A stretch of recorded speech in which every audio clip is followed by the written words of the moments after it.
Mhm. Okay.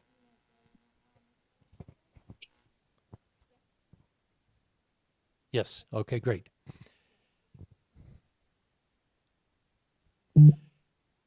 All right then. Um, Welcome everyone uh, to Los Alamos, New Mexico. This is the Sala Event Center, and our audience that has braved the cold weather, and for some of you, very long drives to get here. And I would like to see more Los Alamos residents, but I see one or two familiar faces, and very happy that you're here, and hope you'll be thinking of questions for our esteemed speakers who have coming from across the world. As I think most of you know, the Los Alamos Study Group is a think tank and anti-war, disarmament and arms control related organization. We do education. We do a lot of lobbying in Washington, D.C., where I'm going to be going in a few more days. We are, in a way, nuclear insiders. The head of NNSA meets privately with us from just happened in November to talk about programs. Um, we will meet with corporate heads of the warhead uh, establishment again.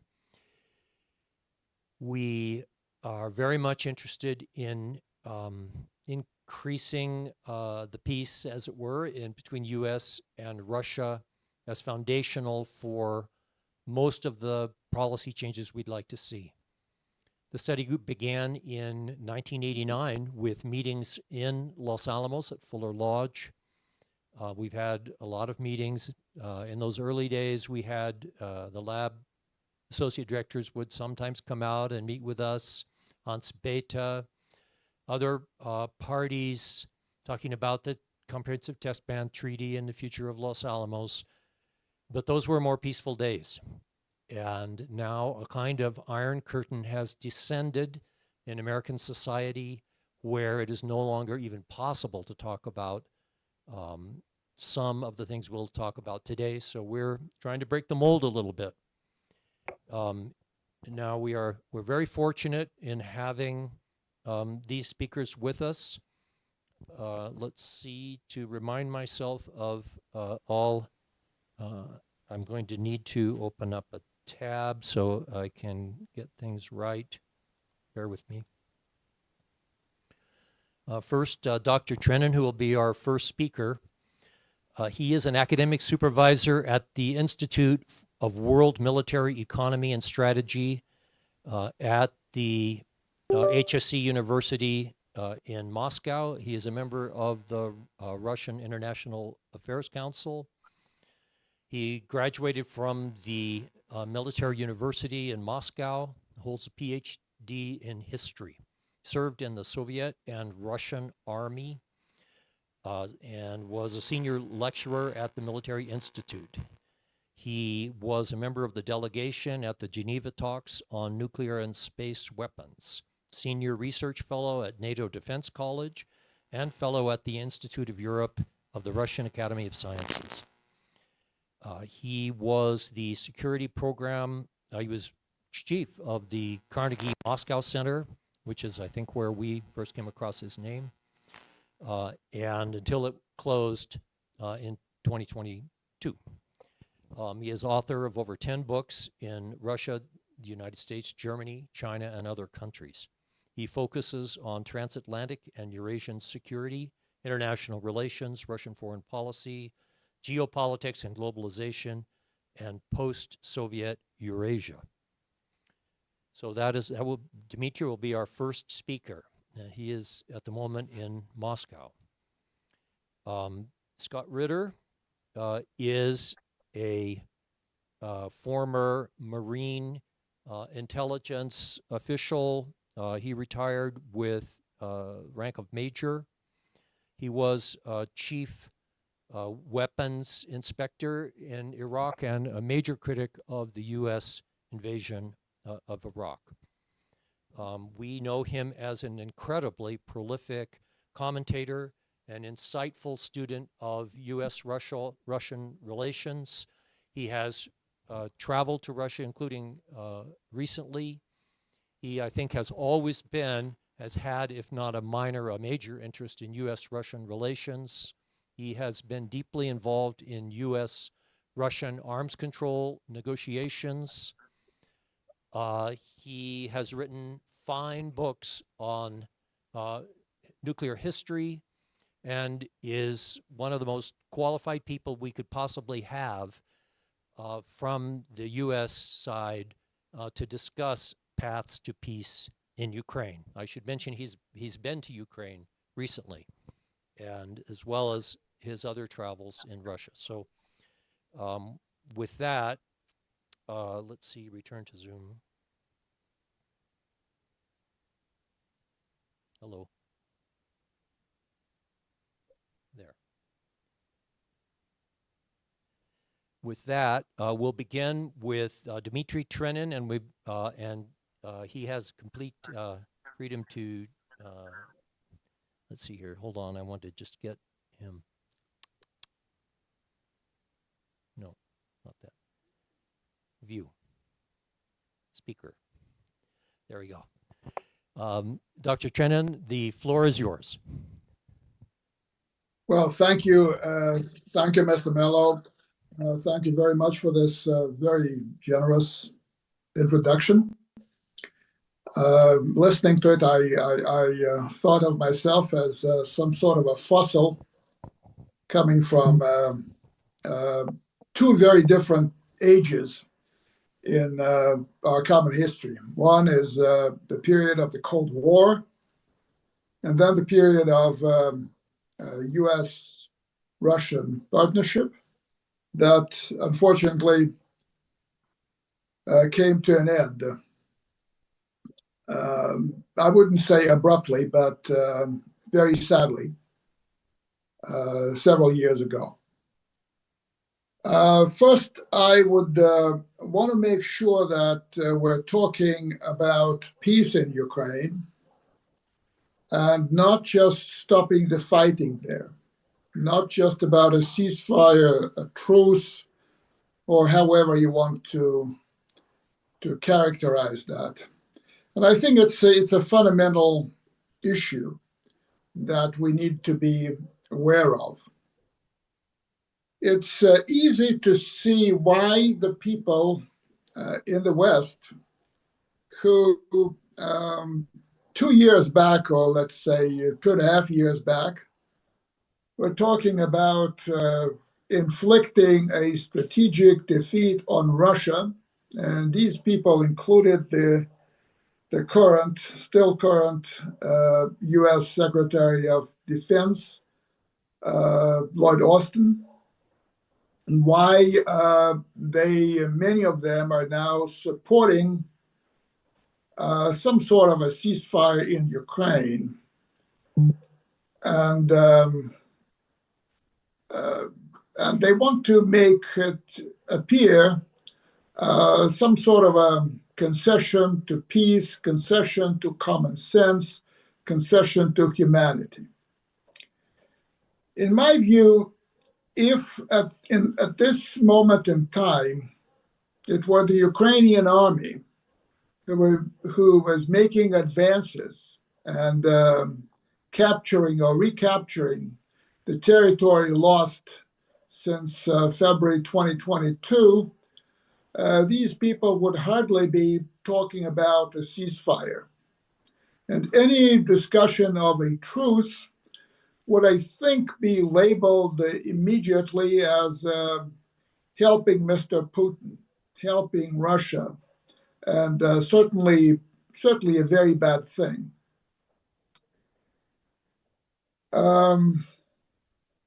In my view, we should be talking about something that goes way beyond the ceasefire.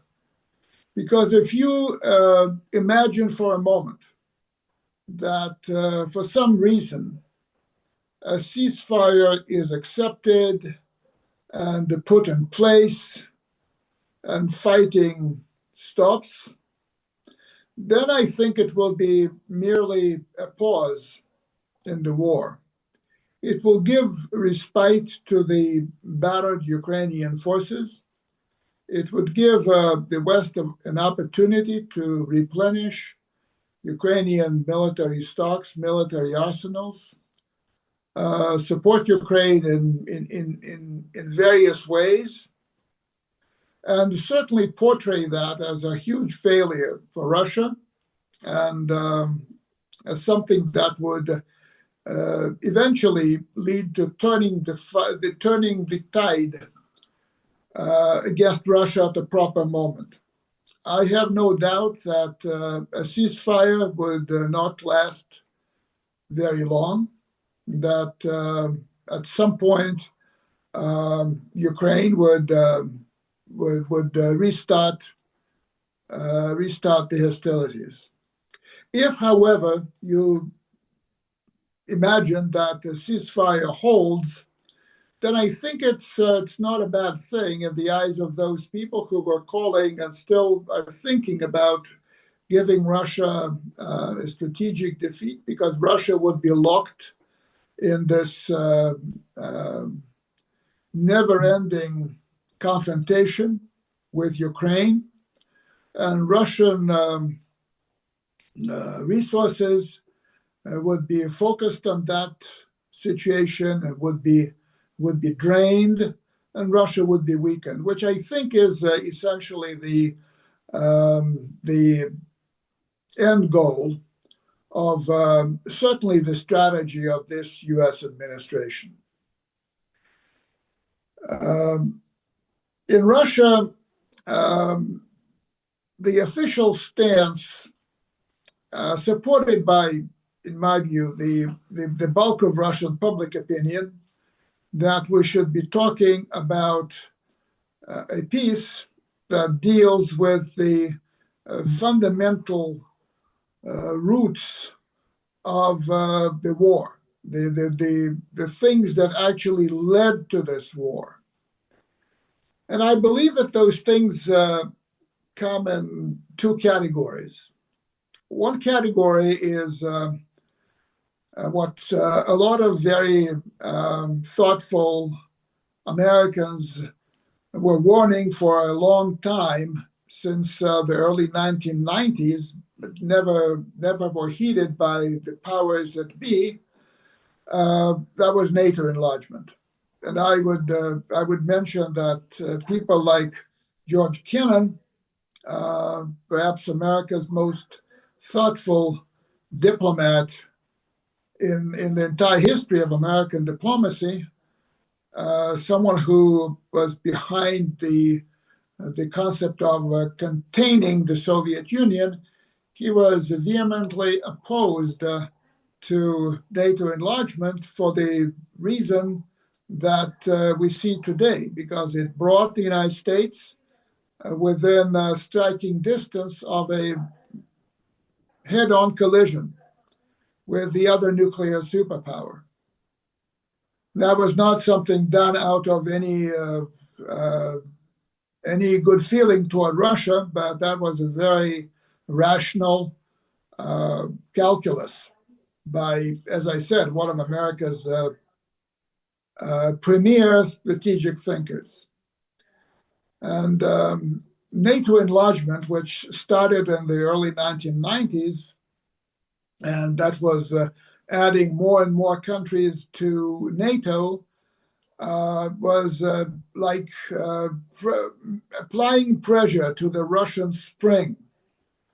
The spring that, if released, could do a blowback to the forces that were pressuring it. And this is exactly what we have been seeing since February 2022.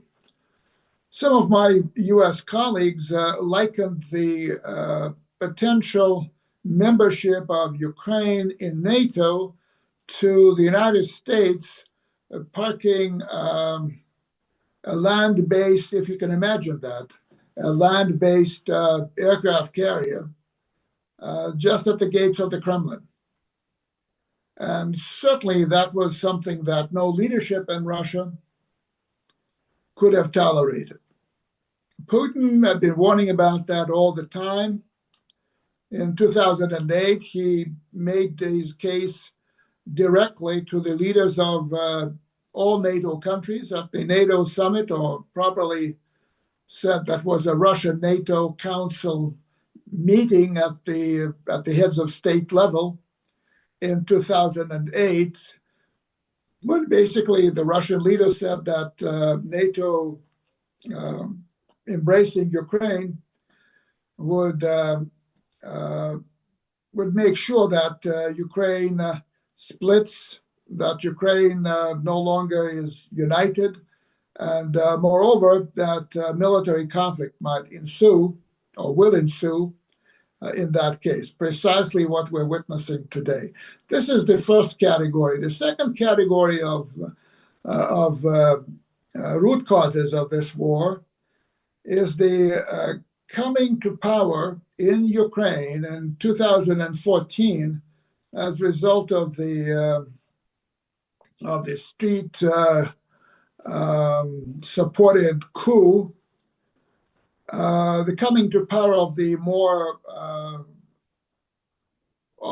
let me put it this way, the ultra-nationalist forces in Ukraine, for whom always a minority in that country, but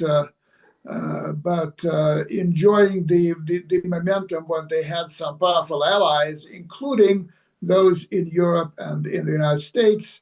They managed to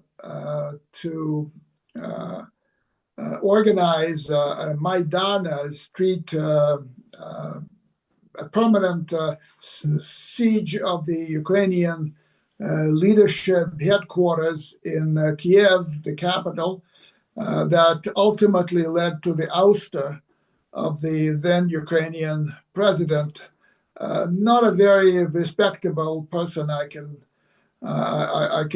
assure you, but someone who was democratically elected and was a constitutional head of state of Ukraine. And with U.S. support, I think Toria Nuland was very vocal and very sincere in admitting the great feat of supporting that movement in Ukraine to the tune of several $1 billion of U.S. money. And certainly a lot of U.S.-based and other Western NGOs, non-governmental institutions supporting that. That leadership was toppled, and the Russophobes, nationalists came to power, whose first legislative initiative essentially was to drastically limit the use of the Russian language, and essentially paving the way to a war on Russian culture. You should know that in Ukraine at that time, the majority, or let's say a near majority of Ukrainians, whether they were ethnic Ukrainians or ethnic Russians, used Russian as their first language. About a third of the population or a quarter of the population were actually of Russian stock. Much of the country was essentially made a part of the Russian Empire through the efforts of the Russian state. So basically, you have a major war, let's say, in the offing on Ukraine's true identity and the true nature. I don't want to take too much of your time and discuss the history of Ukraine. If you're interested in how it's viewed from here, where I am, we can discuss it later.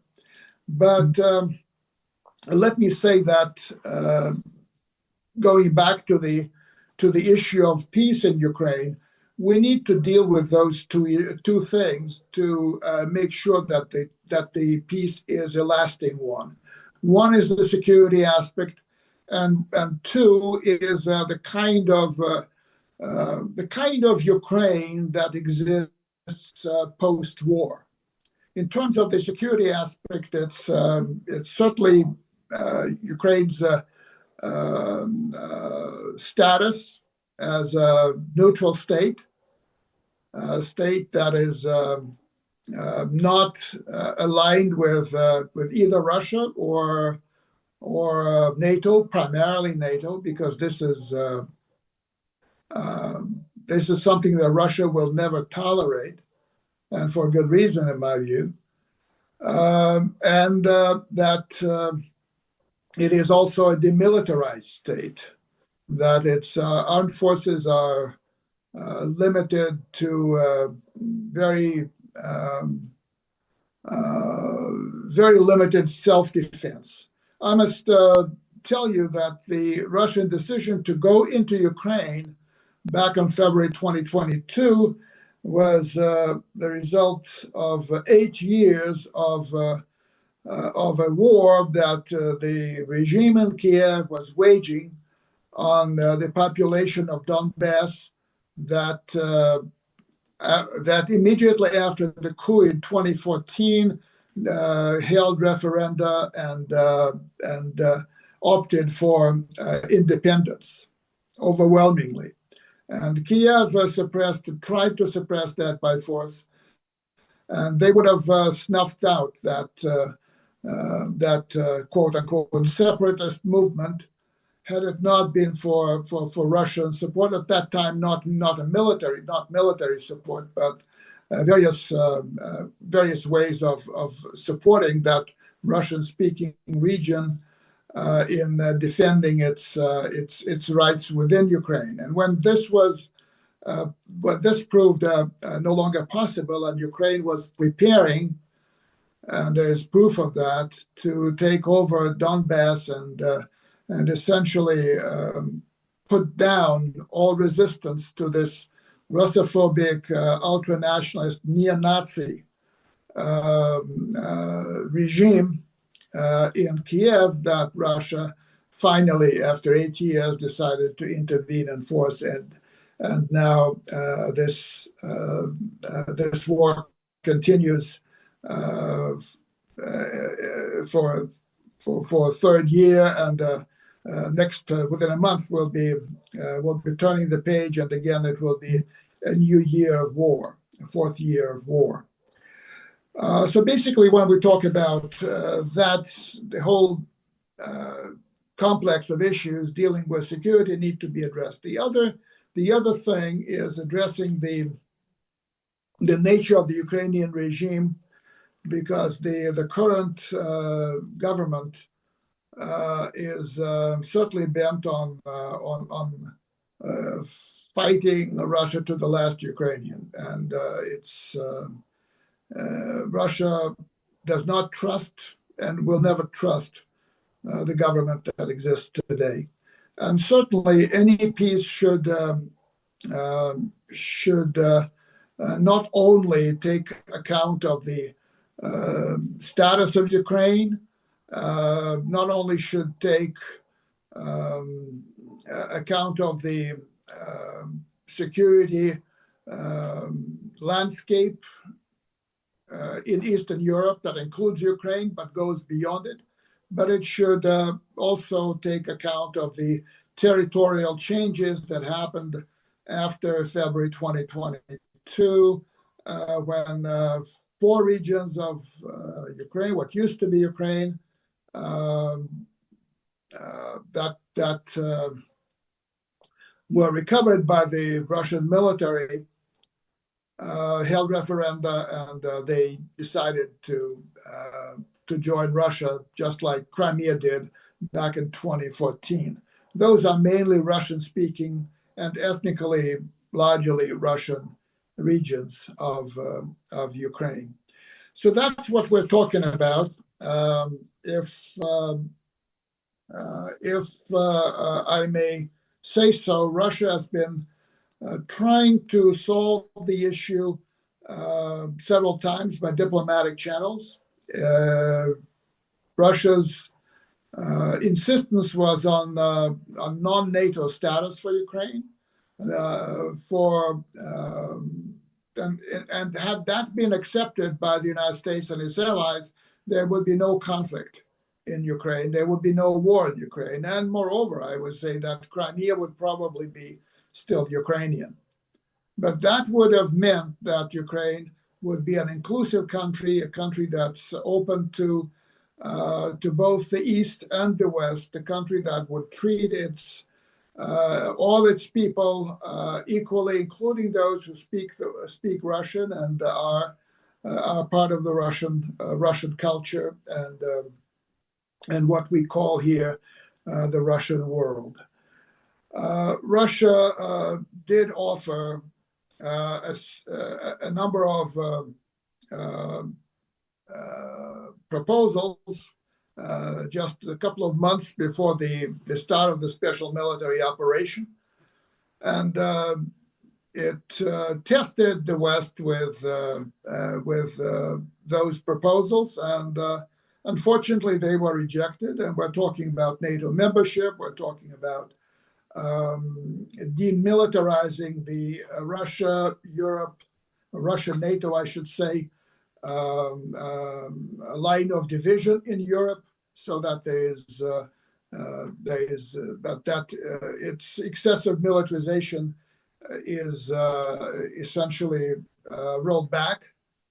But these proposals were turned down by the United States and NATO.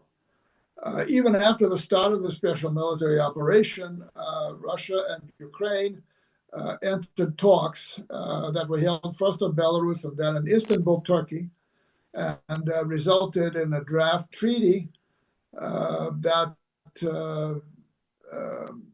nailed down the principle of neutrality for Ukraine, the principle of demilitarization of Ukraine, and they put to one side, suspended, in fact, the issue of territorial changes in Ukraine.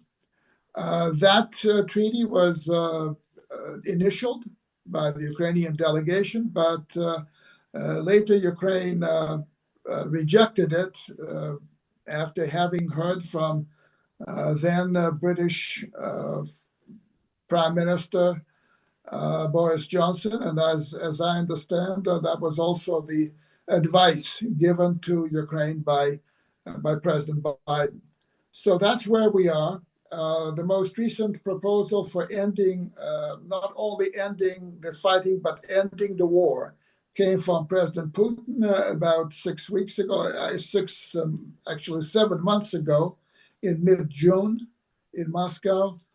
But on the other side, I don't think that they're ready for that sort of peace. They may be ready for a temporary cessation of fire, but that would only make sure that in the next round, fighting will be even more intense, and the situation might become even more dangerous. So let me stop here, and I thank you for your attention. Thank you so much, Dr. Trenin. Yeah, and we'll be back to you in just a little while. I wanted to say at the outset here that to emphasize the seriousness of this conflict, it's far away from us here in the United States, and we don't see it, the reality of it in our news media. But I think that independent estimates of casualties suggest that Ukraine has already lost killed in action about 10 times what the United States lost in Vietnam. And maybe Scott will be able to reflect on that, see if that's anywhere near what he thinks. And I'm very interested in what Scott has to say about how we can get to peace in Ukraine. Thank you. Go ahead, Scott. Well, first of all, thank you very much. And thank you, Colonel Trenin, for opening it up. I always enjoy listening to you speak about this issue. I learn something every time. So I'm a little nervous following in your footsteps, but I'll try and do this presentation honor. What I'm going to focus on is the impossibility of what this program is seeking, a pathway to peace. There is no pathway to peace. The United States doesn't want peace. And I think we have to be very realistic here. We can live in a never, never land where we believe in diplomacy and we believe in equitable outcomes. The United States is not looking for an equitable outcome. We have today a strategy that seeks the strategic defeat of Russia. That is our strategy. Ukraine is just a tool. Ukraine is just a means of achieving an overall objective. If there wasn't a Ukraine, we would be finding other ways to seek the strategic defeat of Russia. We have been seeking the strategic defeat of Russia since the end of the Cold War. I am somebody who has come to believe that there never was a period of time in which the United States was serious about its efforts to engage with Russia as a genuine partner, that we were always deceptive in our true goals and objectives. And we just had a document released by the National Security Archives, a 1994 version, I guess, of George Kennan's 1946 long telegram, this one written by the charge d'affaires of the U.S. Embassy in Moscow. I believe his last name was Mary, in which he basically underlines what I've said all along. We don't want Russia to succeed. We want to achieve certain outcomes in Russia that are favorable to us. But as Mary says, we sacrificed Russia's economy and Russia's society to achieve a politically expedient outcome, which had Boris Yeltsin, a failed leader, stay in power. We sacrificed any possibility of building genuine democratic institutions in Russia to sustain Boris Yeltsin as a leader. Why? Because Boris Yeltsin gave us what we wanted, a subservient, weak Russia that yielded to the United States on every major issue, that ensured that Russia would never rise out from the ashes of the Soviet Union to again challenge the United States. And as long as Russia played its part, played its role, the United States was happy. It didn't matter what was going on inside Russia. We were never Russia's friend, ever Russia's friend. And I say this as somebody who came into adulthood in the Cold War when Russia was our sworn enemy, when Russia was the evil empire. And I was surrounded by a category of Russian expert that were genuine Russian experts. I'm talking about foreign service officers who spoke the language, knew the culture, traveled to Russia, knew the Russians, engaged with the Russians, liked the Russians, enjoyed being with the Russians. And yes, they were our enemies, but we were more friendly to the Russians in those days than we were at any time since the end of the Cold War. I'm talking about foreign area officers, military professionals who, again, received their graduate degrees in Russian area studies, studied the language, and did tours inside the Soviet Union, doing a variety of tasks, implementing arms control treaties, spying on the Soviet Union. And yet they were more friendly towards the Russians. Why? Because they respected the Russians. Because when they looked at the Russians, they said, you are our peers. You are our equals. We will treat you as our equals, even though we view you as an adversary or the enemy. But when the Soviet Union collapsed, this generation of Russian experts was disposed of. I'll give you a quick personal story. I was a very junior officer at the time, a captain, implementing arms control treaties, batting well above, boxing well above, punching well above my pay grade and weight. But I did a tour in the Soviet Union, and I received 2 classified commendations from William Webster, the director of the CIA, for my work, analytical work. In the early 1990s, with the Soviet Union gone, the CIA had reorganized its Soviet affairs branch, into something, I think it was the Office of Russia and East European Affairs or something of that nature. And I was invited by the CIA to come and interview for a position as an analytical position in that office. And I went to the interview, and I was interviewed by a very senior CIA official. And when the interview was finished, they said, we won't be offering you a position. And I said, why not? And he said, well, I said, because literally 3 years ago, the director of the CIA stood up and said I was one of the finest analysts of the Soviet Union in the United States intelligence community. What happened now that I'm not qualified to be a Russian analyst? And they said, well, that's the problem. You're a Soviet analyst. We don't want those. We need people who have a new outlook, a new view on Russia. What they wanted were people that no longer viewed Russia as a peer or Russia as an opponent worthy of respect. They were looking for people who could go to Russia and help bring down Russia, to tear Russia apart, not to be a friend of Russia, but to be an occupier, a colonizer of Russia. That was the new mindset, not only in the CIA, but in the State Department, in the United States Department of Defense. Every single old school Russian area specialist was disposed of, retired, pushed to the side, and replaced by a new generation of Russian experts who weren't Russian experts. They were experts in exploiting Russia.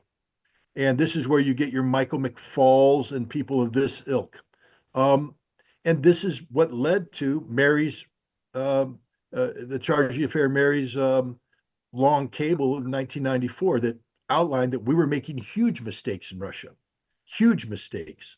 And everything he said came to pass. In 1999, when Boris Yeltsin transferred power to Vladimir Putin, this was a huge problem for people who had invested so heavily in the past decade of bringing Russia down, to suddenly have a Russian leader who said, I don't want to play that game. I want to stand on my own 2 feet. I want Russia to stand on its own 2 feet. I want Russia to reestablish itself as not a great power, but as the power it deserves to be. That Russia is a nation that has certain capabilities, and Russia should have every right to live up to those capabilities, to that potential. The United States never had any intention of letting Russia live up to its potential. And we sought from the very beginning to bring down Vladimir Putin, initially by trying the same sort of trickery that we did with Boris Yeltsin, pretending to support democratic institutions, but instead using facade of democracy to take control of Russia, to undermine Russia's legitimate leadership, etc. Then we sought to weaken Russia by engaging it in overextension of its capabilities, by challenging it in the near abroad, by creating internal conflicts in Chechnya and elsewhere. This is the reality. The United States CIA has a game plan on how to destroy nation states. And we do this by isolating them. Then we attack their economies, and then we erode their societies. And this leads to the political collapse. And we have used this model over and over and over again in time. Most recently, we saw this model succeed in Syria, where we isolated Syria, subjected it to sanctions, placed it under certain stresses, attacked it from within, created nonstop conflict until all was left was an empty shell that at the first strong wind fell down. This is our approach to Russia today. There is no such thing as a ceasefire. A ceasefire is simply a pause in our effort to destroy Russia.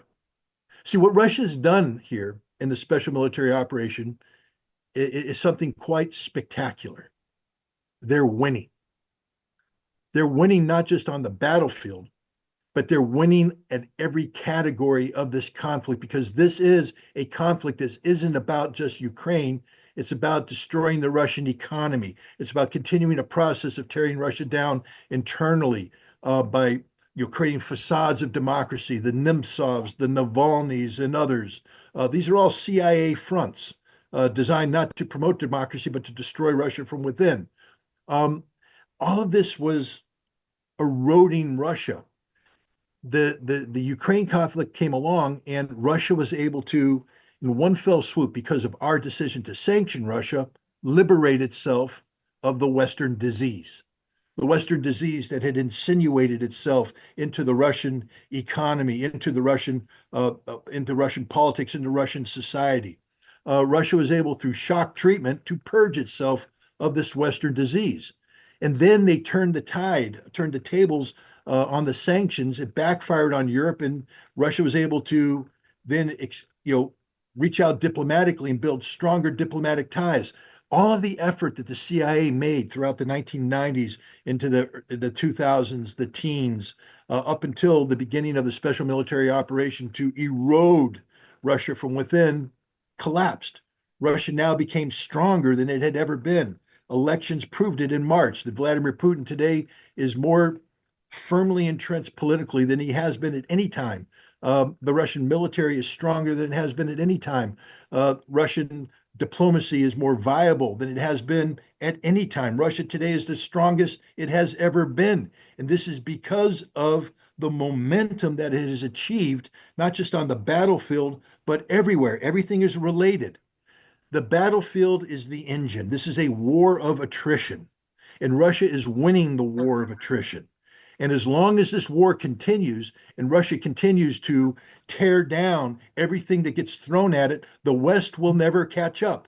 The West is behind the eight ball, economically, politically, everything. Europe is falling apart. Europe today, there is no unity about how to proceed with Russia. You see one by one, governments topple and replaced by politicians who say, we don't want this endless conflict with Russia. We want to bring an end to this conflict. This is bad for the United States. This is bad for the West.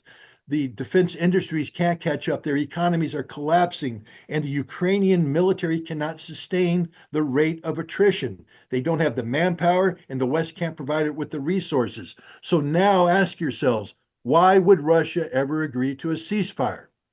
Because the moment Russia agrees to a ceasefire, everything it has accomplished since February 2022 is lost. Everything is lost. The moment there's a pause, the West catches up and Russia loses all of its advantages. And remember, the goal of the West is the strategic defeat of Russia, not to bring stability to Europe. And so by catching up, they just reset the clock to begin the conflict anew, and Russia will now begin to erode from within. This is why a ceasefire is unrealistic. If you want peace in Europe, there's only one pathway to peace in Europe, and that's by a Russian victory based upon Russian terms.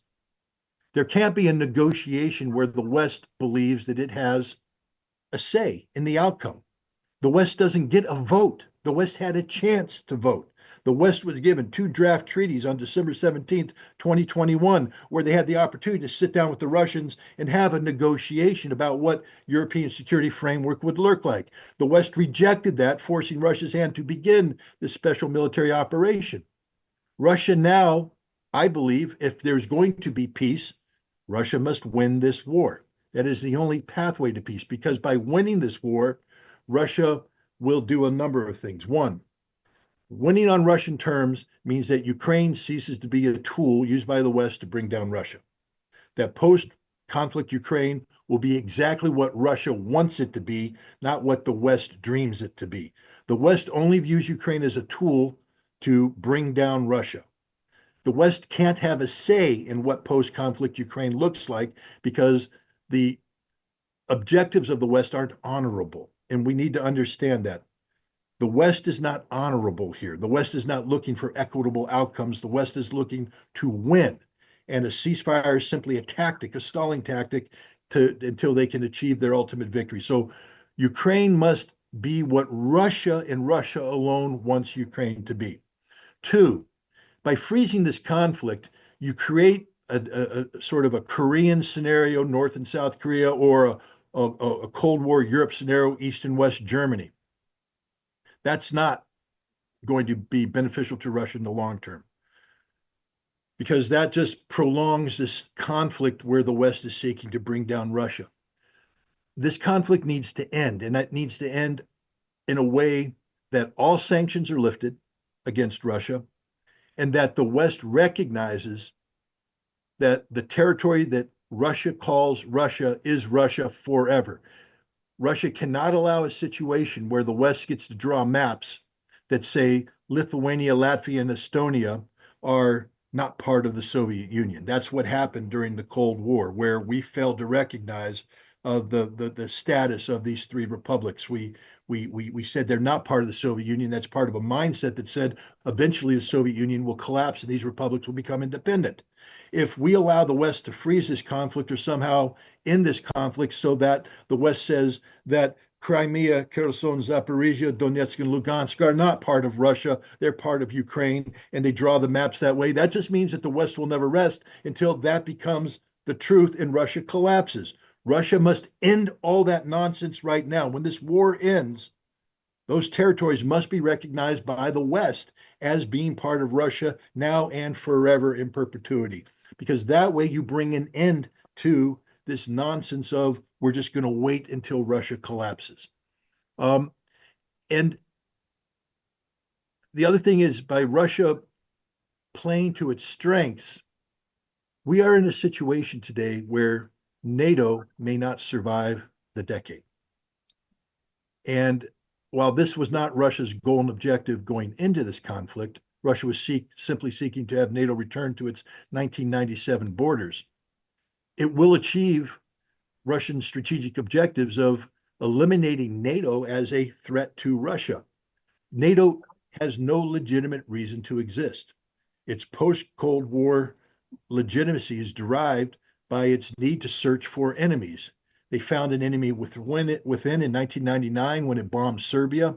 They found an enemy in Libya. They found enemies in Afghanistan. And today they identify Russia as the enemy. If you have a conflict that freezes with NATO continuing to view Russia as the enemy, then this mindset of seeking the strategic defeat of Russia hasn't been defeated. When this war ends, the United States must forever renege on the notion that its strategic purpose in dealing with Russia is to achieve the strategic defeat of Russia. The United States must be committed to living in peace with Russia, and that cannot happen so long as you have a NATO organization whose sole purpose is to seek conflict with Russia. So by continuing this war, Russia, the victory that Russia deserves, you will see NATO collapse and be replaced with something that will be more conducive to the kind of European security framework that Russia was outlining in its draft treaties in December of 2021. Russia has sacrificed so much to get to this point, and they're at a point now where victory is in their grasp. A negotiated conclusion to this that doesn't meet Russia's strategic objectives is a strategic defeat for Russia. And it's something that here in the United States, if we truly want peace, we can't accept. And I'll tell you why. Because Russia cannot be strategically defeated. Russia is a nuclear weapons state. If you seek the strategic defeat of Russia, you seek the destruction of all humanity. Because at the end of the day, Russia will use its nuclear weapons to survive. And if your goal is the strategic defeat of Russia, what does that mean? You want Russia to collapse economically. You want the Russian society to collapse. You want Russia to collapse politically. You want Russia to go away. Russia will not go away. And therefore, you're saying we are looking for a nuclear confrontation with Russia. And a nuclear confrontation with Russia means the end of the world. This is why I'm so adamant that the only pathway to peace is a Russian victory in every way, shape, and form, because a Russian victory does away with the possibility of continuing this decades-long policy of seeking the strategic defeat of Russia. And I'll leave it at that. Thank you very much.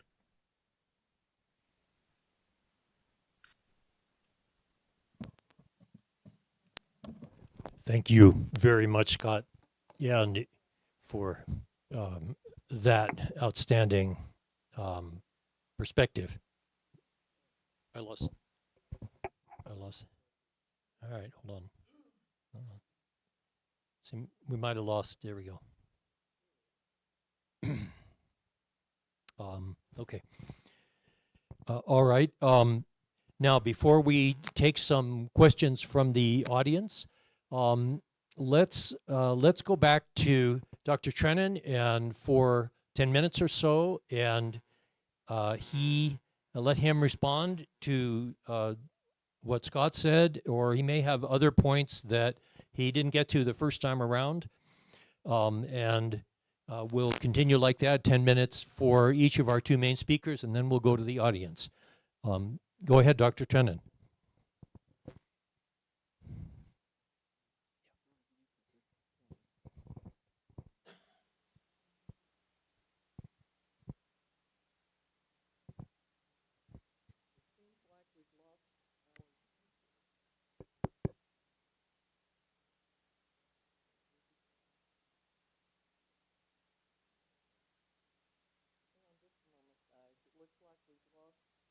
What? Bear with us just a second.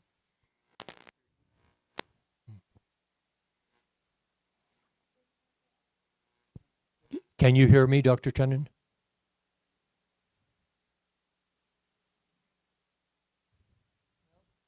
No.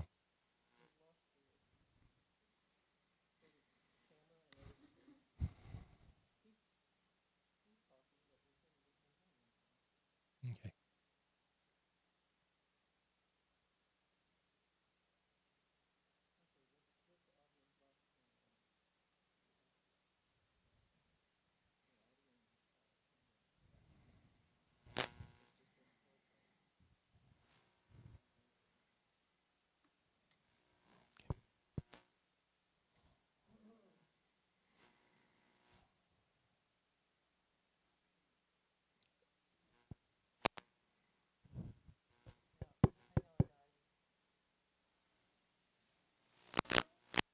No, I don't think so. Can you hear me, Dr. Trenin?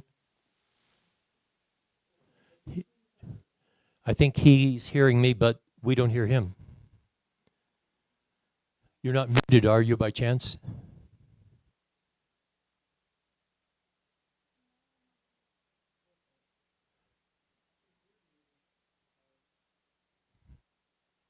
Your system.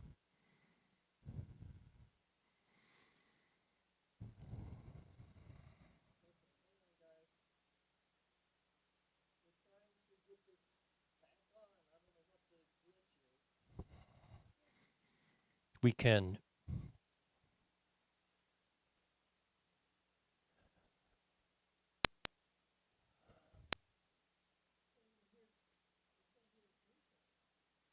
Yeah, we're here.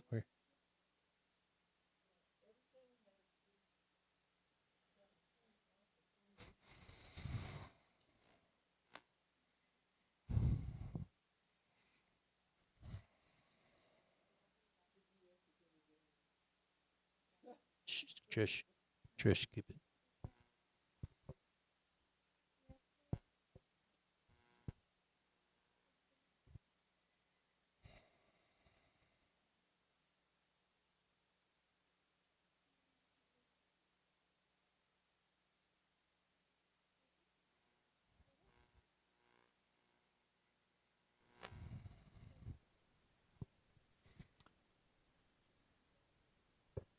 Can either of you hear me? Yes. Yes. Okay. Scott's on live. Dr. Trenin, can you? Yes, I can hear you. Okay, great. We're back online. Go ahead, Dr. Trenin.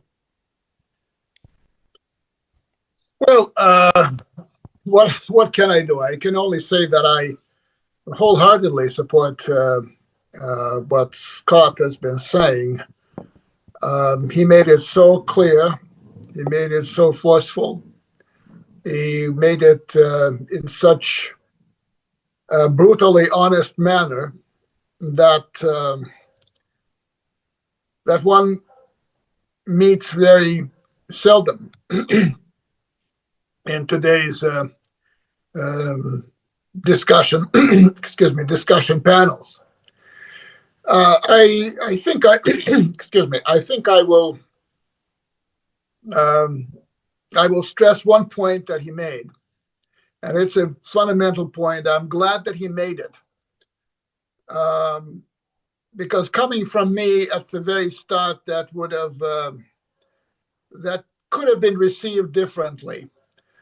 I am fully convinced that the way to peace in Ukraine and in Eastern Europe, and the only way to peace, is Russia's victory in Ukraine. And I think that victory will have to be achieved through military efforts of the Russian military. This is not something that you would hear the Russian president or the Russian foreign minister say for very obvious reasons.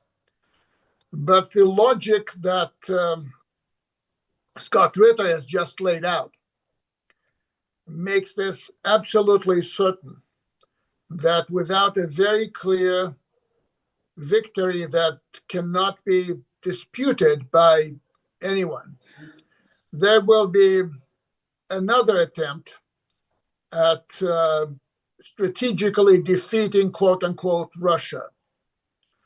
And the name of the game so far in the Ukraine conflict has been that of escalation. Escalation coming from the United States and its NATO partners and its Ukrainian instrument. And each time they were careful in crossing the quote unquote red lines that they drew themselves. They were cautious. They didn't want to get into a real war with Russia. Certainly that was not the intention of the Biden administration. They wanted to defeat Russia without actually committing U.S. forces to the task. And that is something that I think was at the very heart of their strategy. But essentially, this looked like a game of a Russian nuclear roulette. No one really knows where the actual red line of the Russian leadership lies. And by engaging in a game of escalation, the salami tactics, trying to climb carefully, but without stopping on the ladder of escalation, was bringing the United States into a very real danger of having Russia strike back at not only at Ukraine, but essentially at its Western backers. It was President Putin who said, I think it was in September, that an attack on Russia by a non-nuclear state, i.e. Ukraine, aided by a nuclear power, i.e. the United States, was a condition that allowed Russia to use weapons, nuclear weapons, against both the instrument and the actual puppeteer. And that was in my view, a very serious warning. And Putin came very close to saying, and actually he more than hinted at that at some point the permission given to Ukraine, quote unquote permission, because we know that Ukrainian actions, major Ukrainian actions, are directed and supervised and supported by the United States. Ukraine using long-range systems against Russia was essentially inviting a Russian response, not only at Ukraine, but primarily by those people who gave those systems to Ukraine. So the conflict may be happening thousands of miles away from the United States, but the longer it lasted, the closer we came to essentially a nuclear war between Russia and the US, something that I think most people believed was well nigh impossible after the Cuban Missile Crisis of 1962 and the process of gradual of arms control or gradual détente and essentially U.S. recognition that was behind it of the Soviet Union as at least in military and political terms a co-equal of the United States. So I think that the strategy has failed. Using military means to defeat Russia is, as Scott very correctly pointed out, is impossible. It's a mission impossible.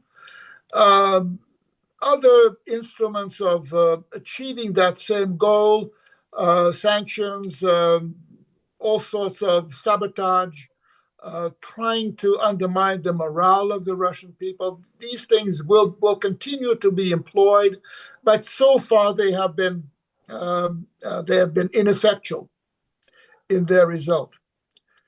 So I believe that there is no substitute. If we're talking peace seriously, there's no substitute for a Russian victory in Ukraine.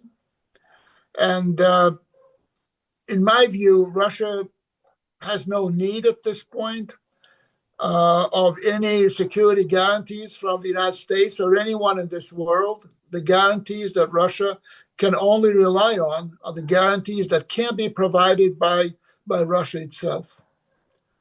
I don't think, and this is, let's say, this is something that may sound very sad, but I believe it's realistic.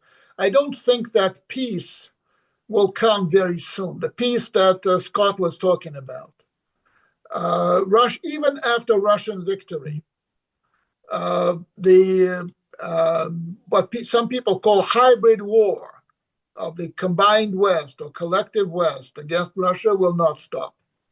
They will be opening other fronts against Russia. They will be trying to undermine Russia from within. They will be counting on a potential succession crisis when we're all human beings. Mr. Putin will be transferring power to somebody else. That will be a vulnerable moment for Russia, clearly in many ways. So people are playing a long game, and I don't think that so far political changes in the United States are of the nature and scale to take us away from the road to war and to put us on the road to peace. We'll be watching very closely the first steps and the follow-on steps by the incoming administration. But I must say that although people are open to eventually having an equitable relationship with the United States, and not so much in terms of hopes that such a relationship can be constructed in a reasonably short period of time. So I think we'll have to wait a long time, so we will not be out of the woods even after Russian victory in Ukraine. And we must prepare for, I think, a long period that hopefully eventually takes us to a realistic revision of the unworkable policies in the United States. And then we can see the beginning of a more sane relationship between Washington and Moscow. But at this point, I believe that we can have victory without peace. We can have some sort of a, wouldn't call it a ceasefire, but we can have a Cold War-like situation in Europe after after Russia does its job in Ukraine and secures its borders. But that will not be peace yet. So I don't have a crystal ball clearly, but my expectations are fairly bleak for the next several years. But the most important thing is that as people are grappling with the issues at hand on the security front, they will not stumble into something that cannot be that leads us to a real head-on collision between the two nuclear superpowers. That's my pious wish.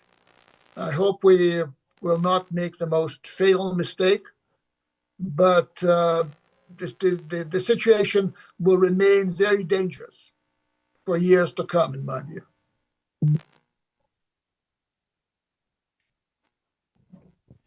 Thank you so much, Dr. Trenin.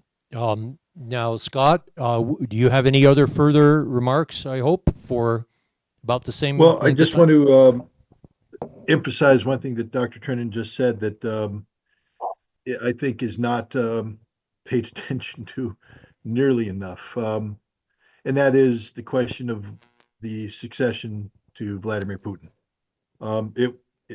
It's a very difficult conversation to have, especially in Russia. Every time I tried to have this conversation in Russia, it was discouraged because it was seen as seeking to undermine the Russian government. Look, Vladimir Putin is as strong as he's ever been, mentally, physically, politically, but he's a man in his 70s. And eventually, he will not be able to govern. We see what happened to Joe Biden. Age takes its toll. I believe that Vladimir Putin intended fully at some point in time to create democratic institutions in Russia that could allow for the transfer of political leadership seamlessly, so that it didn't matter what the name was, that the system worked. But because of the United States, because of the interference, because of the fact that we destroyed anytime there was a potential of the creation of genuine democratic institutions in Russia, we undermined it by turning into a CIA front to destabilize Russia. We have a situation today where Russia is literally a one-party state, and there is not, what I can see, a path to the transition of power. This is not a dictatorship, but this is a state that Vladimir Putin has shaped in his image for 25 years.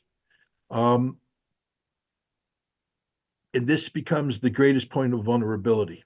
I've been watching Russia for some time now, and I don't claim to be PhD level expert on Russia, but I just watch the way Vladimir Putin governs. I watch as he travels to the different oblasts, to the different districts. He meets with the governors. I watch as he engages. I look at his leadership style. It's a very effective leadership style, but it's also a leadership style that is dependent upon strong central leader, him, Vladimir Putin. I look at the erosion of democracy in, for instance, let's look at Novosibirsk. In the city of Novosibirsk, the mayor used to be elected by popular vote, but now they've done away with the popular vote, and the mayor is elected by a vote of the people's deputies, by the legislative bodies. This is not democracy. This is a continuation of one-party rule, or a continuation of oligarchy in some ways. Um, and what this means is that when you lose a Putin, the glue that holds Russia together is in danger of losing its stickiness. um, and this is exactly what the CIA is looking for. If I were in the CIA and I was advising the president and saying, if your job is to undermine Russia, what we need to do is keep Putin in power. We need to make sure that Russia is totally dependent on Putin. We need to do everything to make sure that all eyes are on Moscow and that there's nobody to replace him, so that when he goes, Russia's at its greatest weakness point. Um, and this is a vulnerability for Russia. And I bring this up in the context now of the next issue, which is nuclear weapons. I agree with Dr. Trenin. We came closer than I think hardly nobody realizes how close we came to having an actual nuclear conflict between Russia and the United States this past fall. The United States exceeded Russia's threshold for use of nuclear weapons, at least once, maybe twice. Um, and we have a situation now where the United States, we have an administration that is talking about, entering into modernization of American nuclear arsenal. We have the last remaining arms control vehicle, the New START Treaty, expiring in February of 2026. When that expires, and there's no effort being made right now to keep it alive, all caps will be lifted. You will see both sides begin a new arms race. That will be horribly expensive, more so for us because Russia's already ahead of us. Russia's already begun the modernization, and their industrial base is ready for the expansion. We can't even produce a ground a ground-based strategic missile. The price tag gets out of control. We're talking about a new submarine missiles, new bombers, new everything. It's going to cost us trillions of dollars by the time this is done. And it'll be done at the same time that this political crisis is going to be taking place inside Russia. The arms race will be exploding at a time when there will be political vulnerability inside Russia. This is a very, very dangerous situation, which is why if I were advising the president, I would say we can't allow this confluence to take place. We, the United States, to protect our national security, to protect humanity, to preserve humanity, have to forestall this confluence because that can lead to global ending disaster. Two policy tracks. One, we need to stop this nonsense with Russia as soon as possible. And this is the opportunity the Trump administration has to sit down with Russia and end this strategic defeat cycle that we're in, to tell the Russians right off the bat, we are no longer interested in strategically defeating you. We're not going to yield and roll over and play dead and let you do. But I don't think Russia wants to take over the world. Russia just wants security and stability.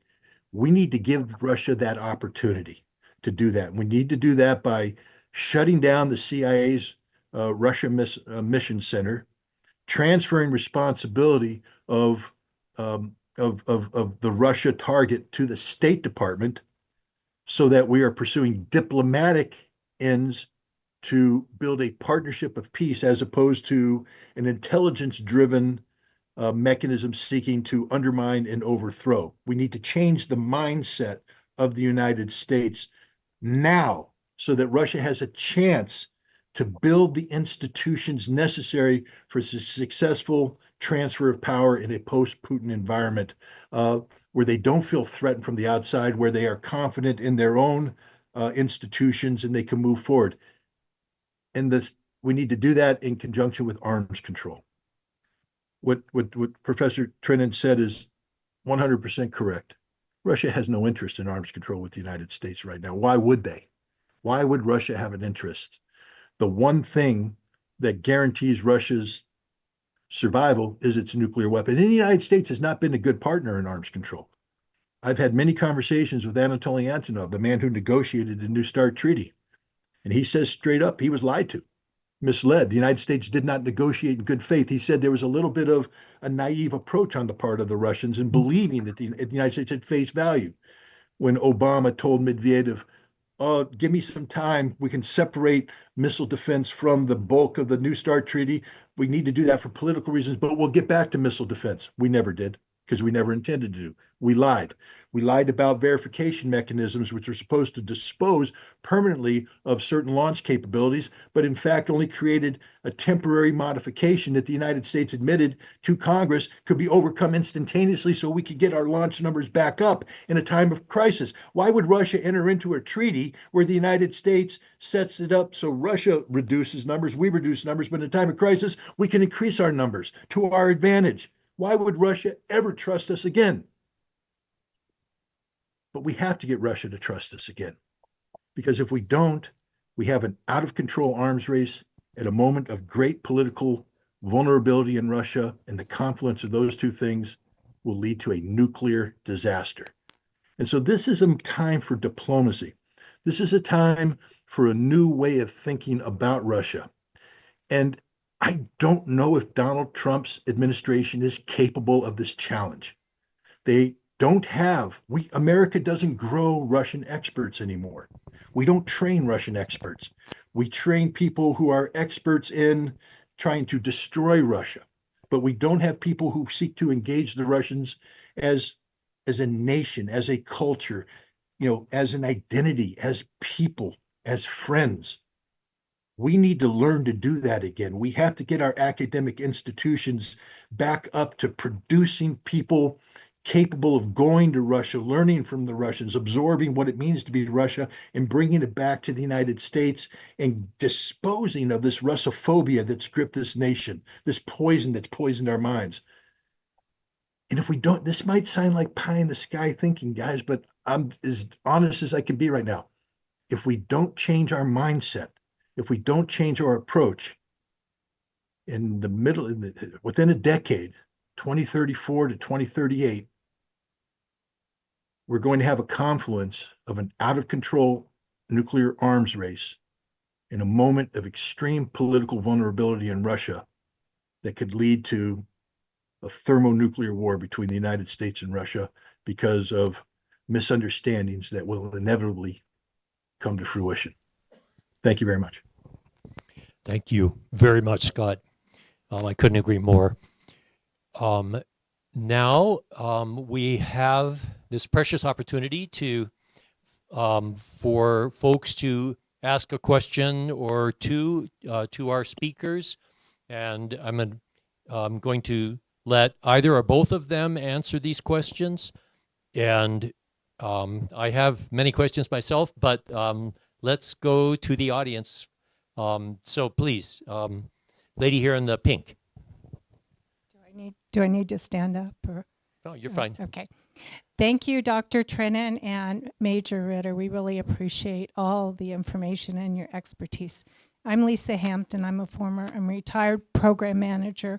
Worked in the nuclear weapons complex for 32 years at various sites.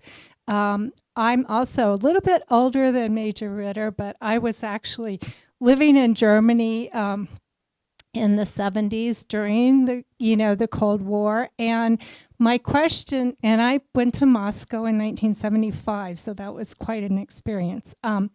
My question to you, Major Ritter, and also Dr. Trenin, is what is your opinion of retired Lieutenant General Keith Kellogg, who's now going to be appointed as the Special Envoy to Ukraine and Russia, was formerly the Deputy NSA under the previous Trump administration, and he also lived in Europe during that time. I don't believe he's like a Russian expert, but he certainly has a lot of experience. Do you think he will bring anything to the table in helping to achieve peace during this next administration?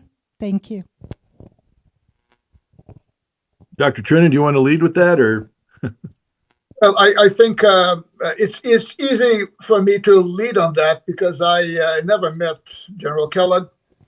I have read something that he said, something that he has written, and I will not go to any length discussing him in person because I'm not qualified to do that. However, I would say that the future of immediate future of the U.S.-Russia relationship and the immediate future of any conversations, I'm not talking negotiations, but any conversations that can happen between Presidents Putin and Trump on Ukraine and on security in Europe will depend on President Trump as far as the U.S. side is concerned, not on his envoys, not on his assistants. I think it's if President Trump delegates matters as important, as crucial, as dangerous as the war in Ukraine and the future of security in that part of the world to his assistants, then we are in hot water. Then we are in trouble. That's what I would say. I don't know what President Trump thinks. I don't know how President Trump will act. I will watch extremely closely each steps that he takes, but I'm not spending too much time on his on the people that will be trusted with certain missions in the as far as Ukraine and Russia is concerned. Russia is important enough for the President of the United States personally to engage 100%. If he fails to do that, we are far worse off than we are today. I would concur with everything. Let me put it this way. I've never met General Kellogg. I know that in Vietnam, he served honorably and heroically. He was decorated with the Silver Star Medal because he put his life on the line to save the lives of his men under fire. And he is a man of great personal courage. He's a military leader who served effectively on active duty. He is not a Russian expert. He knows nothing of Russia. He knows nothing of the Soviet Union and knows nothing of Ukraine. He knows nothing of the complex history and cultural issues at play here. He's a proponent of peace through strength, with an emphasis on strength, not peace. He is a foreign policy bully. He is a man who believes that you can intimidate the other side. You can threaten escalation and force the other side to yield to your strength. And if that's the approach he takes, again, I'm not a Russian, and I'm in no position to advise Russia. But I would say this. If I were advising Vladimir Putin, I would say that you do not entertain any initiative that comes from anybody other than Donald Trump. And even then, you ensure that Donald Trump knows exactly what the scorecard is. That Donald Trump cannot come up to a meeting thinking that Donald Trump's in charge, that Donald Trump gets to dictate an outcome. Donald Trump needs to know that if he sits down across the table from Vladimir Putin, that there's only one pathway to a successful negotiation, and that is for Donald Trump to shut up and listen to everything Vladimir Putin tells him, and then for Donald Trump to do whatever he can to meet the objectives set forth by Vladimir Putin. Vladimir Putin is the leader of a Russia that is engaged in a life and death struggle in Ukraine, because this is a life and death struggle, as I earlier articulated. Russia cannot afford to lose, and Russia can't afford to waste its time with anybody who's going to come to the table and pretend that they are somehow in charge of this negotiation. Keith Kellogg is not qualified. Michael Wirtz is not qualified. Donald Trump is not qualified. But Donald Trump is the president. He is the decision maker. And only through Donald Trump can we possibly get to some sort of resolution to this issue, but only if he's willing to listen to Vladimir Putin and give the Russians what they need to have a viable peace. Anything less than that is just going to fail. And I can't speak for the Russians or of the Russians, But I can't imagine that Russia is going to want to engage in a endless stream of useless discussions. That's not the Russian negotiating style. I think Donald Trump has one shot. He has one shot to get this war over soon. And if he blows that shot by delegating or by being an ineffectual negotiator, then this war will go on until Russia wins of its own volition. Donald Trump can help accelerate the end of this conflict by cutting through the nonsense, the NATO nonsense, the European Union nonsense, the Ukraine nonsense, the residual nonsense in the United States Congress. Because NATO will not win, the European Union will not win, Ukraine will not win, and Congress, the residual Congress people will not win. They are supporting a failed policy. Donald Trump is seeking to extricate America from this failure. He can accelerate that by wiping the failure off and just jumping to the inevitable outcome, which is a Russian victory. But he has to be willing to listen to Vladimir Putin and not obey, but to agree with Putin on the measures necessary to bring this war to an end. Keith Kellogg's not the man to do that. I am holding back my tongue when I have questions, but for now, but folks in the audience, talk louder. I'm over here, right here. Okay. So next question from the audience. Hello? Sam, go ahead. Yeah, and Greg, Can you hear? Can you hear me? No. To what? Yeah, it's on. Can you hear me, Scott? Yeah, I can hear you. Yeah, I couldn't hear the other. Can you hear me, Scott? Yes, we hear you perfectly. Get. Yeah, come on down. Yep. Yeah. Go ahead, Sam. This mic works here? Is it working? Scott? Okay. Yep. I'm from Los Alamos. I was born and raised here. My dad worked in the nuclear weapons business, as well as some other family members. Okay. And I want to point out the fact that, first of all, Scott, when you talk about us as Americans with certain policies, I would say living here, people are more concerned here about their paycheck, for one, just economic issues. And as long as the rhetoric is that Vladimir Putin is evil, then they have an incentive, as well as how much they're being paid to design these new weapons. They have the incentive they need to move on with this disastrous second Cold War.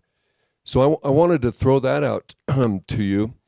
And also, I think that in this context, we're dealing with personalities, psychological personalities that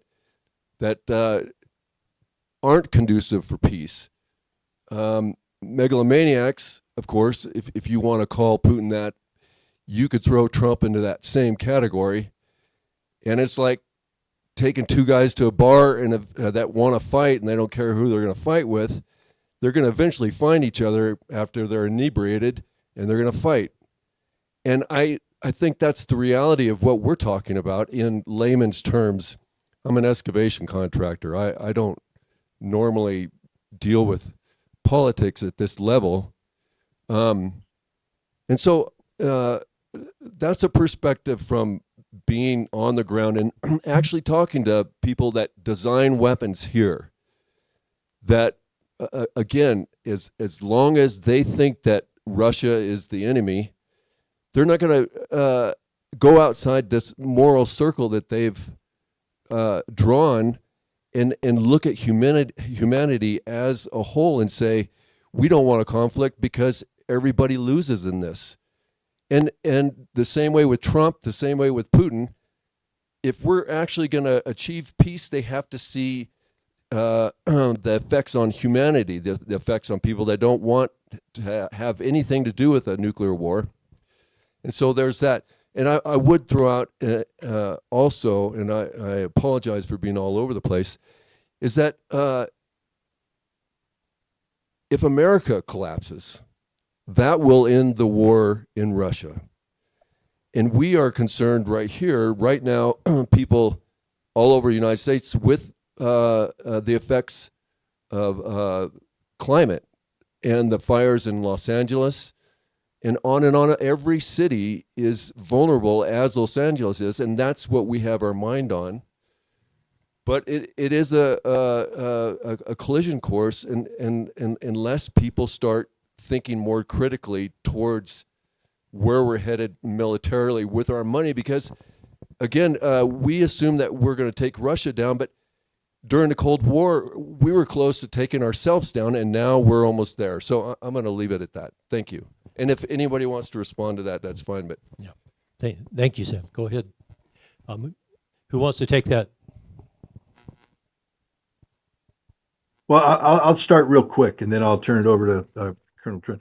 I'll just address the issue of the American.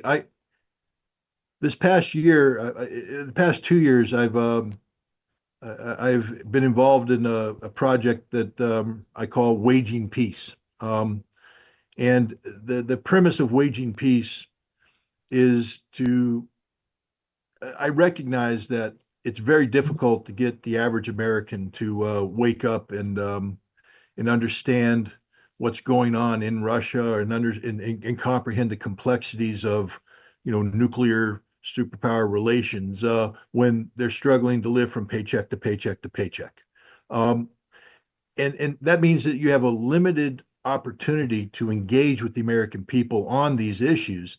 And it becomes impossible when you have a systemic approach by the United States government, by academia, by the media of spreading Russophobia, the irrational fear of Russia based upon the hatred of Russia.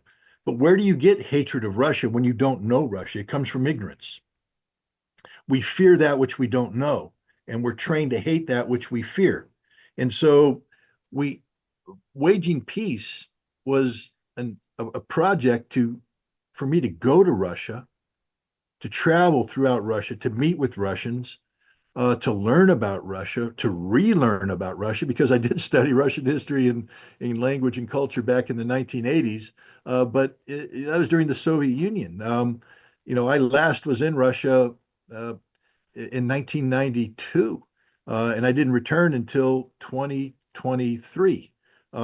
That's a big a lot happened in between. So I had to re-educate myself about Russia. And then I would bring this back to the United States and begin to write and to begin to speak and begin to meet with people and talk about the reality. And this was a very difficult thing because I was immediately attacked as being a Russian propagandist. I was a Russian propagandist because I had the audacity to go to Russia and ask Russians who the hell they are. To tell me, to educate me. And that made me a Russian propagandist, but I was able to fight through that. And I made a second trip to Russia. This one was over the Christmas and New Year's time. A magical moment to be in Russia, to understand the new Russia and how important these holidays are and how they resonate. And I was prepared to make a third trip to Russia this past summer. And I was prevented by the United States government, who seized my passport at the airport as I was getting ready to leave to visit St. Petersburg. And then I had the FBI raid my house, accusing me of being a Russian agent simply because they had the audacity to speak out against America's Russophobic policies. I was accused of interfering in the election processes of the United States by promoting a pro-Russian agenda. Well, my God, I wasn't promoting a pro-Russian agenda. I was just simply saying, let's learn about Russia. Learning about Russia is a threat to the United States, apparently, according to the Biden administration, according to the Biden Justice Department, according to the Biden FBI. We have to continue this process, this Waging Peace process, and that's going to be one of my goals and objectives in the coming year during the Trump administration, because as we just talked about, Keith Kellogg and Michael Wirtz are not Russian experts. And the American people, though, are not in a position to recognize this because they don't know anything about Russia. And they're continuing to be told tall tales of Russia, about the threat of Vladimir Putin, about, the other people are telling them what Russia is, how Russia behaves.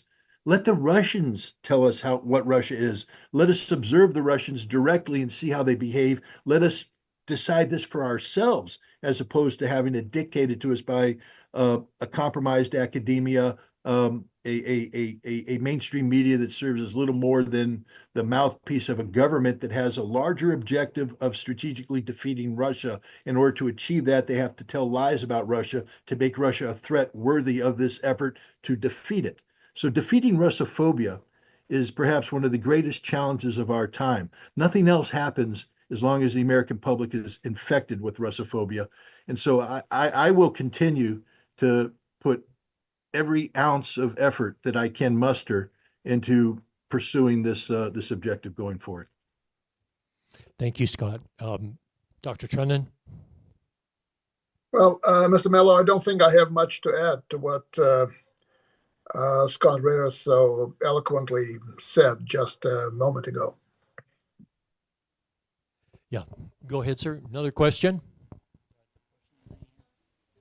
It's on. Thank you, Dr. Trenin and Scott. Loud.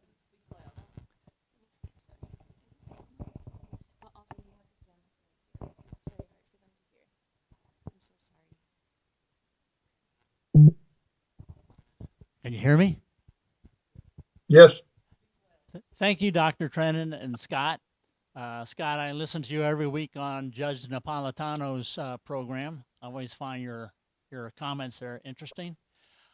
What do you envision the end state of the Ukrainian war? What will the Russian wins, but what will Ukraine look like? Will that be two countries? Or how do you envision that? Did you hear that? Dr. Trenin, that's best answered by you, I think. Well, I can only speak for myself.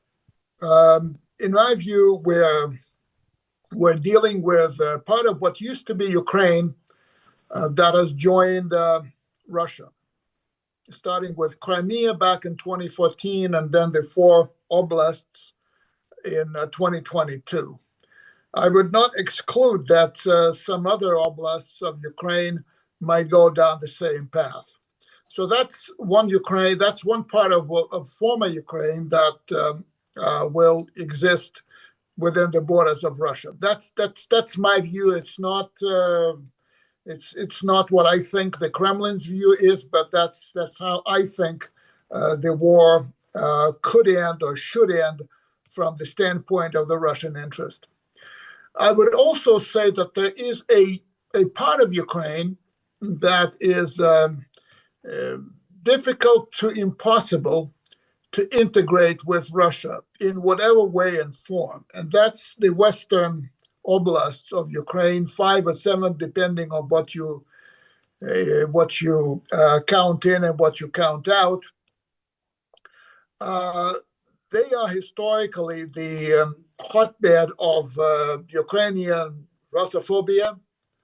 The identity of, unfortunately, the identity of the population of that part of Ukraine is built on the rejection of things Russian, unlike in the rest of Ukraine. I'm talking historically. And I think that Ukraine is best kept apart from the portion that lies between those two, Western Ukraine and Eastern and Southern Ukraine. And Central Ukraine, to me, looks like a state that is friendly to Russia, that is freed from, purged, if you like, of the people of ultra-nationalist convictions, who might go and take a new lease on life, if you like, political life in Western Ukraine. So that Ukraine is some sort of a peaceful, demilitarized, neutral country. I call it New Ukraine, that learns to live with Russia, learns to live again with Russia. I would stress that, and keep its Ukrainian identity, but in a friendly cohabitation with the Russian people to the north, and the Belarusian people, to the east, and the Belarusian people to the north. So that's my view of Ukraine. That central Ukraine should be off limits to the West. It's not just NATO, but the European Union that has taken an anti-Russian role that in the past only NATO played. So I think that such an architecture would make things far more stable, far more natural. And that to me is a cornerstone of peace as far as Ukraine is concerned. But again, this is my private view. This is not something that is on somebody's drawing board in the Kremlin or anywhere in the councils of the Russian government. I'll just add to this from a purely perspective of an American living in New York, and who studied a little bit of Russian history. The Western Ukrainian disease, and it is a disease, this poisonous ultranationalism that emanates from Western Ukraine, has found a home in diaspora here in the United States, in Canada, and elsewhere.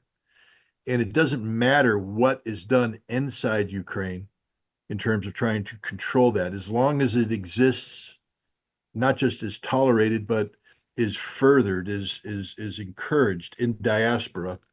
The poison of banderism will always exist, and it is a poisonous ideology, an odious ideology.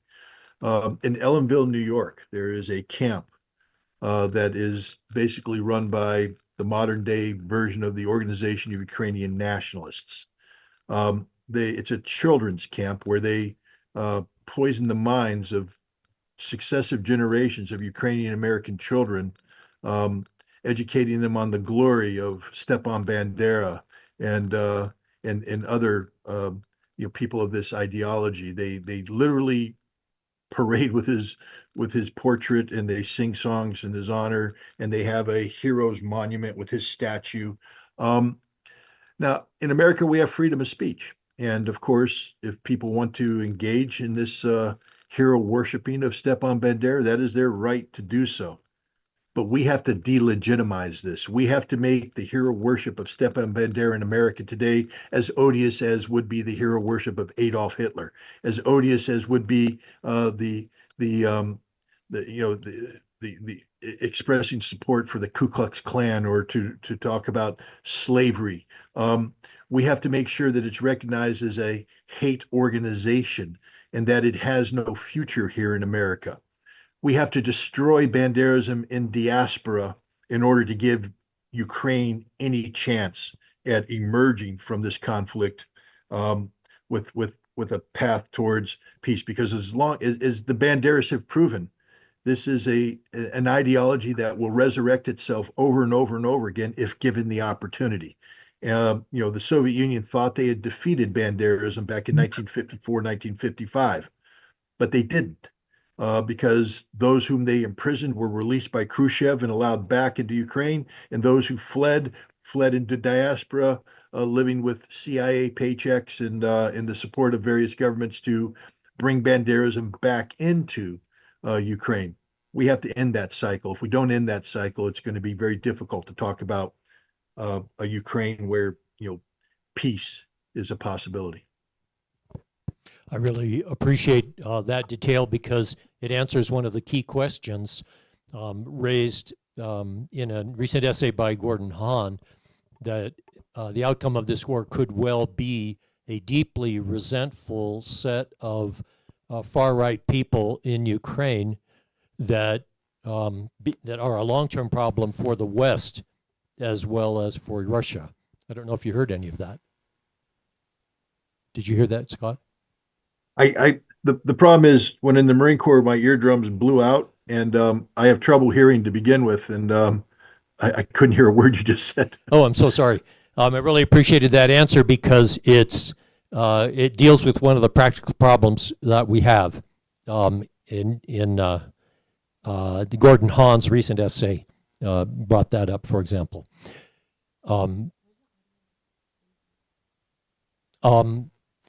Susie, do you have a question? Yes. So, Speak right into the microphone real loud. so actually, thank you, first of all, Dr. Trenin and Scott. Scott, I listen to you all the time also. And thank you to Los Alamos Study Group for hosting this really important time. I have 3 questions that have been submitted to me by people who wanted me to read them. Probably won't, oops. Okay.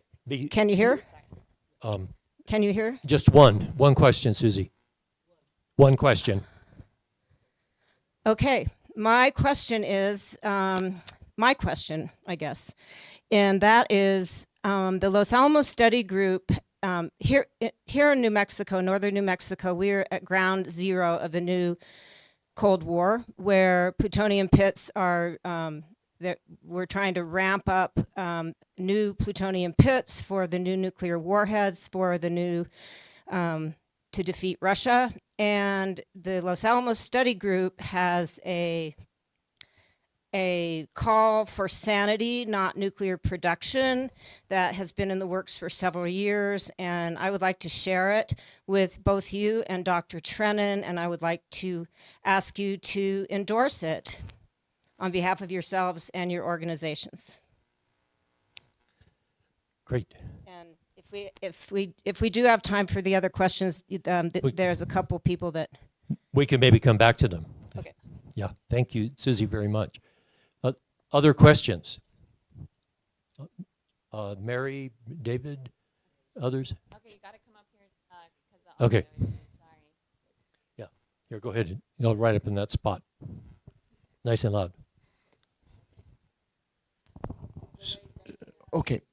So where do you think, I don't know how many people know this, but the Israeli High Court is on the verge of kicking Netanyahu out of office, leading the way to the end of the occupation.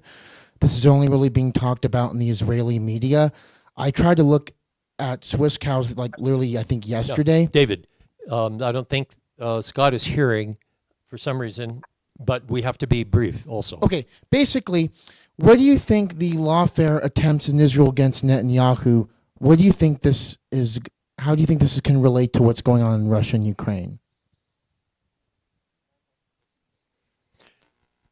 I didn't hear the question, so I'll let Dr. Trenin answer it. I didn't hear the question either. I'm sorry.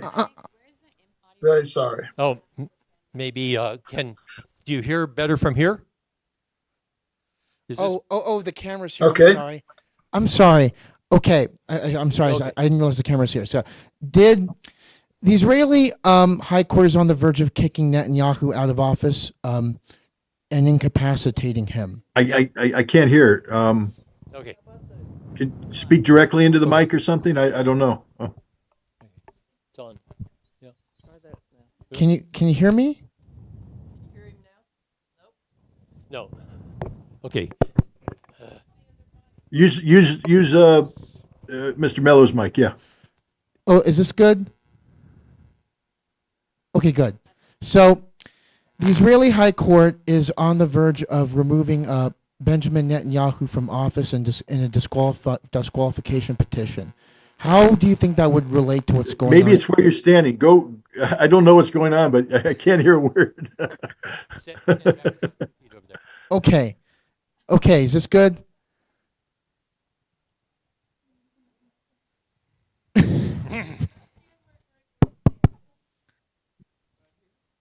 Yeah. Yeah. Okay, is this good? Okay, so the Israeli High Court is on the verge of removing Benjamin Netanyahu from office, potentially in a disqualification petition. So Absolutely nothing. I can't hear. I can't hear anything. I don't know what's going on. Uh-oh. okay, so I don't know. I don't know. No. It's like the CIA is doing targeted jamming of your microphone. I mean, it's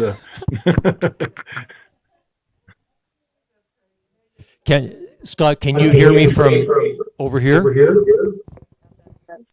Scott, can you hear me from this microphone over here? Yeah, we should be.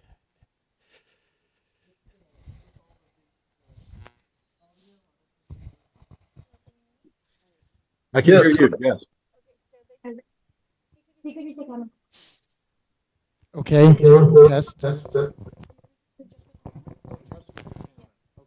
Okay, that works. Yep. Perfect. Okay, there we go. That's fine. So the Israeli High Court is hearing a disqualification petition for. Okay, so the Israeli High Court is on the verge of potentially removing Benjamin Netanyahu from office with a disqualification petition from the hostages, factions of the IDF. Loud. Okay. So the Israeli High Court is about to remove Benjamin Netanyahu from office due to at least last I heard, due to a disqualification petition from the factions of the IDF and the hostages' families. So, how do you think that would play into the Ukraine-Russia conflict? Dr. Trenin?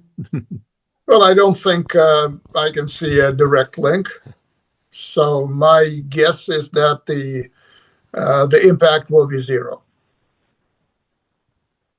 I concur. I don't see any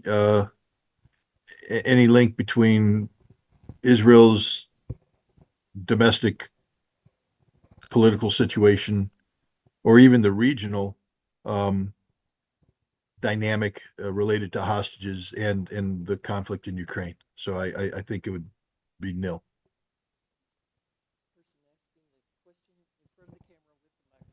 Okay, in front of the camera with the microphone. Can you hear this? Yes. Okay. I want to ask one question. If President Trump were listening and came to agree with the logic that's been presented here, which I think is very watertight, he would then face charges of appeasement, and some of his advisors might defect. The Democrats would seek to find a way in. They would say that, look, his advisors don't even agree with him. He's a Putin apologist. And then they would seek to impeach him, let's say. How will President Trump, or how could he, move toward real peace without destroying his presidency, given the situation we have in the United States today? Well, I would counter by saying that President Trump is a one-term president who's looking at the potential of springboarding into a 20-year dynasty, the MAGA dynasty, not a Republican dynasty. The Republican Party, as I knew it when I joined, is dead. The Democratic Party is in shambles.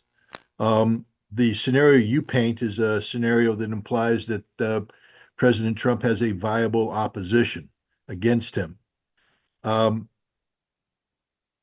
not happy about the outcome of the election, not because Trump won, but because America is so fundamentally broken. I like checks and balances. I like government that's held accountable to the people, et cetera. That no longer exists. So if I were advising President Trump, I would say, you won an election, you won a mandate, and you cannot retreat. What you want to do, you do. And anybody who gets in your way, you steamroll over them. If somebody doesn't support you, you fire them and you replace them. And if Congress opposes you, you run right through them. The Supreme Court has said you are immune to criminal charges as long as you're acting as the President of the United States. So damn it, act as the President of the United States. You want to get something done? Do it, especially if you're talking about preventing a nuclear war. That's the new political reality that we exist in America today. if President Trump shows any weakness, then he will accomplish nothing. And America will continue to devolve into, two schools.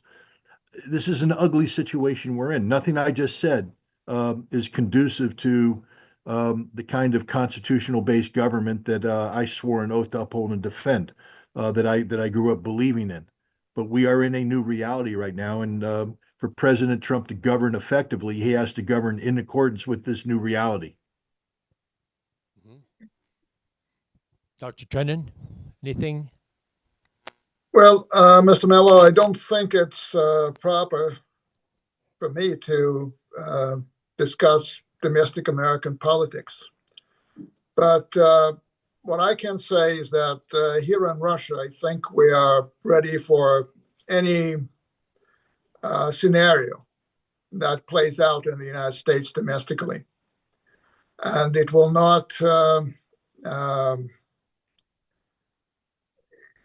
it will not prevent us from seeking to achieve what Scott has defined as Russian victory. So whatever happens in the United States, I don't think we will be deterred or that we will be diverted from our goal. Thank you. We are nearly at the end or at the end. Perhaps I should call it, Susie, you have one more?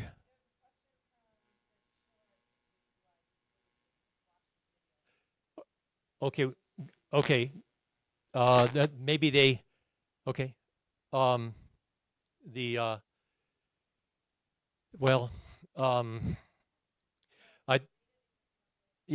ahead and read in the question.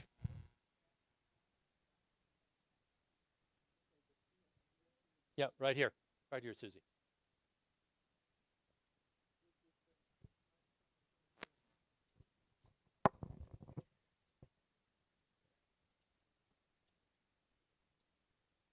So this is from Richard Black from the Schiller Institute, and he writes, "Thank you, Dr. Ritter and Ms." He met Dr. Trenin and Mr. Ritter for your blunt talk. Taking it from the top, China and Brazil have made concrete proposals for negotiations to end the Ukraine conflict. The Schiller Institute has proposed 10 principles for a completely new security and development architecture. Do you see these widely circulated proposals as having an impact on thinking in the Russia-US conflict? What role do the demands for peace by South Africa and the global South for a pullback from the brink of nuclear war have on the global situation?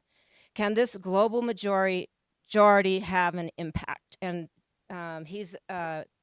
Richard A. Black is a representative at the UN for the Schiller Institute. Thank you, Susie.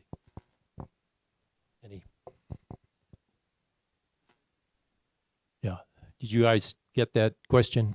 I yield the floor to Dr. Trenin to initiate the response. Well, thank you, Scott.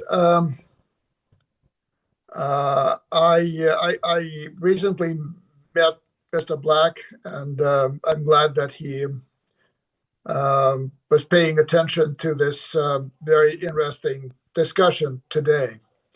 I think that the proposals and ideas that have been put forth by China, Brazil, and several other countries in what we call the world majority, not just the global South, but all the people, all the countries around the world that have rejected the U.S. invitation to join in the anti-Russia sanctions crusade and in an effort to help Kiev. I think that what stands out in the Chinese, particularly in the Chinese proposals, is the idea that the reasons, the initial causes that led to the war in Ukraine need to be eliminated for peace to prevail. And that, I think, agrees very much with the thinking in Russia. So the war in Ukraine should stop, will stop, only when the reasons and factors that led to that war, and that would include also the US strategies and policies that Scott Ritter has so clearly displayed in front of us just at the beginning of this discussion. When that is done, then we can be sure that the peace in Ukraine will be long lasting. And of course, pulling back from the nuclear brink, I cannot imagine the kind of pressure as a human being that President Putin was under when, as again, Scott mentioned, the notional conditions for Russia's use of nuclear weapons were knowingly violated by the United States or trespassed across by the United States as late as last fall, with the permission, if you like, to use long-range missiles against Russia. I think that there has never been a more responsible policy toward nuclear weapons displayed in real action by any leader since the Cuban Missile Crisis than what has been displayed by President Putin during the war in Ukraine. Russia is a very responsible nuclear power. But having said that, the idea of taking Russian nuclear weapons out of the equation, which I think was behind the game of escalation that the United States and its allies played in Ukraine, that idea is extremely flawed and is extremely dangerous. First of all, let me start by concurring with what Dr. Trenin just said about nuclear weapons. Unfortunately, given the irresponsibility of the United States, of NATO, of the collective West, when it comes to nuclear doctrine and nuclear policy, nuclear employment, that Russia can't take nuclear weapons off the table. So, and that's problematic because now we come to the crux of the issue. You see, I'm not going to accuse Brazil, China, South Africa, or any nation of putting proposals on the table that aren't done in good faith. I believe all of these nations sincerely are looking for a pathway to peace.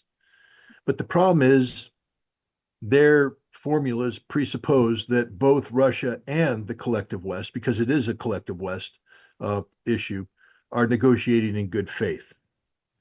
The West is not negotiating in good faith. And what happens when you have third parties like Brazil and China and South Africa bring peace proposals in? Russia, of course, having good relations and being of sound diplomatic mind, sits down and listens to them, and it makes a good faith effort to see what can be done.